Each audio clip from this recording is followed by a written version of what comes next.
नमस्कार दोस्तों, सोनेश्वरी इलेक्ट्रॉनिक्स में आपका स्वागत है। दोस्तों मेरे पास ये जेवीसी का स्टीरियो आया है। इसका मॉडल नंबर देखिए यहाँ पे है। इसका मॉडल नंबर KDX110 इसका मॉडल नंबर है। ये जो ये जो स्टीरियो है ये पे देखिए मेड इन इंडोनेशिया। ये JVC Kenwood corporation, made in India, made in Indonesia, ठीक है। इंडोनेशिया का प्रोडक्ट है। तो इसमें एक प्रॉब्लम दिखाई दे रहा है। इस इस मॉडल का हमने बहुत पहले हमारे चैनल पे वीडियो इसका डाला हुआ है। इसका प्रॉब्लम जो है वही सेम प्रॉब्लम है, लेकिन उसको हमने अंदर से ठीक किया था। और इस प्रॉब्लम का, इस स्टीरियो का अभी इसका जो प्रॉब्लम है वो हम बिना खोले इसको रिपेयरिंग करेंगे। कैसे कर किया जाता है वो हम आपको बताएंगे। पहले इसके में हम 12 वोल्ट का सप्लाई लगा के रखा हुआ है इधर, ठीक है। तो इसमें हम ऑन करेंगे, आपको दिखाते हैं। ये हमने 12 वोल्ट का सप्लाई ऑन कर दिया है, देखिए।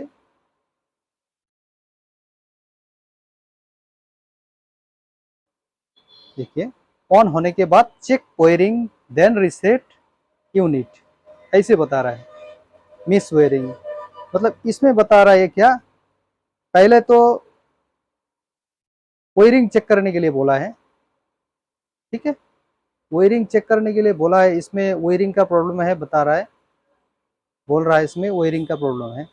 इसमें तो वायरिंग कहीं पे लगा हुआ नहीं है, खुला हुआ है, ठीक है। तो इसमें ये प्रॉब्लम क्यों आ रहा है? कभी कभी क्या होता है, ये जो हमारा स्पीकर कनेक्शन है, स्पीकर कनेक्शन, एक कनेक्शन तो हमारा इस पे जाता है, मतलब स्पीकर पे लगता है, और एक कनेक्शन हमारा दोनों स्पीकर पे लग गया। एक कनेक्शन यहाँ पे देखिए निकेट हो चुका है, मतलब ये जो छिल चुका है, ये पर छिलने के बाद ये पे बॉडी पे थोड़ा सा ऐसे इस तरह से टच होके रखा हुआ है ऐसे। मतलब देखिए कार में तो ये वायरिंग जाएगा ही जाएगा। कार में जब तक वायरिंग लगा रहेगा इस तरह से बॉडी बॉडी से टच होके रहेगा। तब कभी होता है यहाँ पे छिल गया है, छिलने के बाद ये ग्राउंड होता है, ये नेगेटिव जो ग्राउंड होता है, ये ग्राउंड पे ये जो स्पीकर कनेक्शन है ये टच हो गया, तो हमारा इस तरह से प्रॉब्लम आता है। और एक बात है, इसमें जो ऑडियो आईसी होता है पीछे, इसका ऑडियो आईसी होता है इस तरह से यहाँ पे। ये ऑडियो आईसी में अगर शॉर्ट है तो ऑडियो आईसी हमारा प्रॉब्लम इस तरह से दिखाई देगा। इसको चेंज करने के बाद, ऑडियो आईसी चेंज करने के बाद ये सही होता है। बहुत सारे स्टीरियो में EEPROM आईसी जो होता है, मतलब मेमोरी आईसी होता है, वो मेमोरी आईसी करप्टेड हो जाता है, उसके वजह से ये प्रॉब्लम आता है। तो हमने इसको जो है पहले किस तरह से रिपेयरिंग करना है, ये देखिए यहाँ पे अभी भी मिस वायरिंग है। Then reset unit miswiring ऐसे बता रहा है। तो इसको हम, ये जो बटन है आगे का, इसको हम प्रेस करेंगे, ये पैनल खुल गया। तो पैनल खोलने के बाद हमें इस तरह से पिन लेना है, कोई भी पिन लेना है, मैसिस की तीली से भी होगा। ये जो बटन है यहाँ पे देखिए रीसेट लिखा हुआ है, यहाँ पे रीसेट लिखा हुआ है। इसको हम ऐसे इस तरह से प्रेस करेंगे। हमारा स्टीरियो ऑन है, बंद करके नहीं होगा, ठीक है। ऑन करके पैनल खोलना होगा, उसके बाद इसको दबाना होगा इस तरह से। दबाने के बाद छोड़ दीजिए, ठीक है। छोड़ दिया, हम स्टीरियो को इग्निशन बंद कर देंगे, ठीक है। इग्निशन हमने बंद कर दिया। बंद कर देने के बाद हमारा ये जो पैनल है इसको हम फिर से इसमें लगाएंगे। पैनल लग गया। अभी इसको फिर से ऑन करेंगे, हम देखेंगे इसका जो प्रॉब्लम था वो चला गया या नहीं। अगर नहीं चला गया तो हम इसको खोलेंगे, और खोलने के बाद अंदर से सही करेंगे, क्योंकि ये हमारा पहला प्रोसेस है। उसके बाद हमारा जो ये की बटन है, मतलब यहाँ पे जो और भी बटन है, इसको दबाने से भी ये इसको ठीक कर सकते हैं। ये हमने फिर से इसको ऑन कर दिया, ये ऑन हो चुका है। देखिए अभी इसमें चेक वायरिंग लिखा नहीं आ रहा है, ठीक है। ये हमारा डेमो मोड आ गया। तो इसमें हम स्पीकर कनेक्शन करेंगे।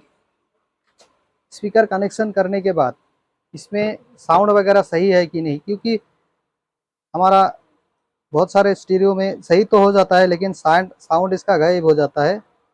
ये हमने इसमें स्पीकर कनेक्शन कर दिया है। ठीक है।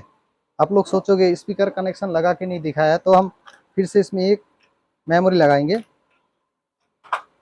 मतलब पेन ड्राइव लगाएंगे। पेन ड्राइव लगाने के बाद इसको हम पहले ऑन करते हैं।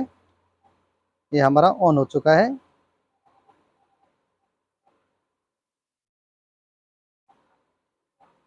ऑक्स पे आ गया, एफएम पे आ गया, एम पे आ गया, शॉर्ट पे आ गया। अभी इसमें हम मेमोरी लगाएंगे, मतलब पेन ड्राइव लगाएंगे।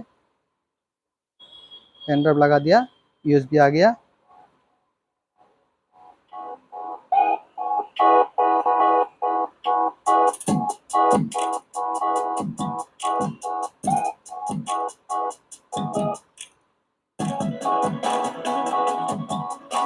नेक्स्ट,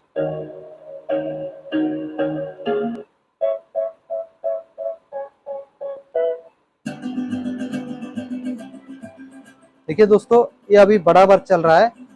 ये जो होता है, ये प्रॉब्लम होता है रीसेट, मतलब सेट में जो है हैंग हो जाता है, तब ये प्रॉब्लम आता है। तो हम इसको बंद करके फिर से देखेंगे वही वाला प्रॉब्लम आता है या नहीं। बंद कर दिया, फिर से इसको ऑन कर देते हैं। हमने ऑन कर दिया है। देखिए दोस्तों, ये और पहले से जो प्रॉब्लम था वो नहीं आया। इसको ऑन करते हैं। सोर्स दबा दिया, एम आ गया, शॉर्ट आ गया, शॉर्ट 2 आ गया, यूएसबी आ गया। ये देखिए अभी प्ले होने वाला है। ठीक है, बढ़िया से वर्क कर रहा है।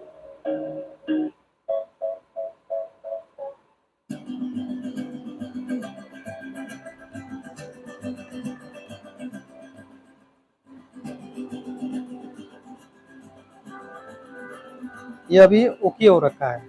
इसमें जो प्रॉब्लम आ रहा था, वो हमने पैनल खोल करके रीसेट दबाया, उसके बाद इस तरह से इसको सही किया, आपको पता चल गया।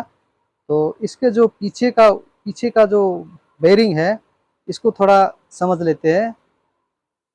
बहुत सारे लोग हैं, इसका वायरिंग पता नहीं है, बहुत सारे लोग वायरिंग करना नहीं जानते हैं, वो थोड़ा सा देख ले। ठीक है, यहाँ पे हम वायरिंग थोड़ा आपको थोड़ा सा बता देंगे, ज़्यादा टाइम नहीं लेंगे। ठीक है, ये देखिए इसमें कलर दिया गया है। ये रेड, ब्लैक और येलो, ये तीनों हमारा पावर कनेक्शन है, मतलब बैटरी कनेक्शन है। ये जो कनेक्शन है, इसमें हमेशा बैटरी कनेक्शन मौजूद रहता है, और ये हमारा इग्निशन ऑन करने के बाद इसमें पावर आता है। ठीक है, और इसको छोड़िए। ये हमारा 2 स्पीकर है। ठीक है, ये दोनों स्पीकर है,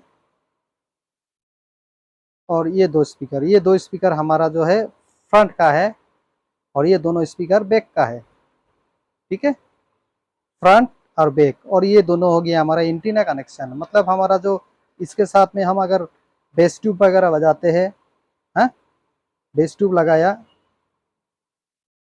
बेस ट्यूब लगाने के बाद इसमें से ऑडियो निकालते हैं, और ये दोनों में से एक में से कोई भी एक में से हम इसमें कनेक्शन कर देंगे। यहाँ पे लिखा भी देखिए, ये जो ब्लू कलर का एक पट्टा लगा हुआ है, इसमें लिखा भी है। ठीक है, अगर आप पढ़ लोगे तो आपको पता चलेगा। इसमें लिखा हुआ है, देखिए रिमोट आउटपुट ओनली, इसमें लिखा हुआ है रिमोट आउटपुट ओनली। और इसमें देखिए,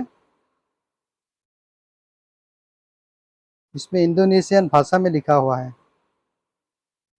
ठीक है, देखिए ये रिमोट कनेक्शन, मतलब ये जो पावर बटन है, इसको दबाने के साथ पहले हम इसको ऑन करेंगे। इसको बिना दबाए इसमें लाइन नहीं आएगा। ऑन नहीं होगा तो इसमें लाइन नहीं आएगा, ऑन होगा तो फिर से इसमें 12 वोल्ट का सप्लाई निकल आएगा। वही सप्लाई हम बेस ट्यूब में लगा देंगे, तो ये हमारा बेस ट्यूब भी चलेगा। तो देखिए, वीडियो अच्छे लगे, समझ में आ गया आप लोगों को? अच्छे लगे तो लाइक कीजिएगा, चैनल पे नए हो तो सब्सक्राइब जरूर कीजिएगा। आज के लिए इतना ही, थैंक यू।